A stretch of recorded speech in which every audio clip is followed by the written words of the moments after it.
So guys, titingnan na natin yung result ng ating halaman. Tingnan muna natin ang ating pipino dito sa side na to. Okay, kita nyo ta. Tangha. Ito, tali ito ng pipino. So ito, dyan sa taas. Ayan, pansinin niya. Ayan, natakloban lang siya ng sitaw. So, pumangit, are. So tayo ay magtatanggal. Ito. Okay. Kita nyo yung mga dahon na yan. Sitaw yung mga yan. Hindi namin alam kung bakit tumubo. So, aalisin muna natin lahat ng mga hindi kinakailangan na sitaw. Wait lang ha. Hala. Guys, wait lang. Tingnan kaya.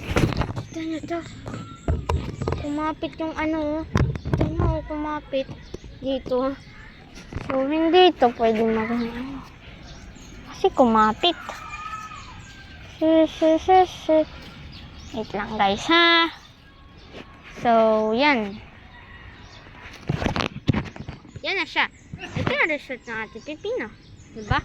Taas na niya. Dati ganito lang siya. Wala siya baliliit. Tapos yung isa naman natin pipino. Ito. Yung siyang tali. And ito. Ayan.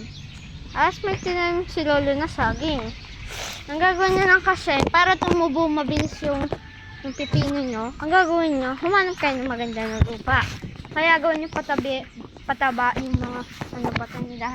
Ito, maliit pa siya. Ito, may tali na din siya, pero maliit pa din siya konti. Ito, nilagyan ni Lola ng pataba mangga. Tapos, ito na, may ano na siya. Pwede na din. Ito, and this. Naglagay sila ng ano. Walaan niya kung ano to. And this. Okay.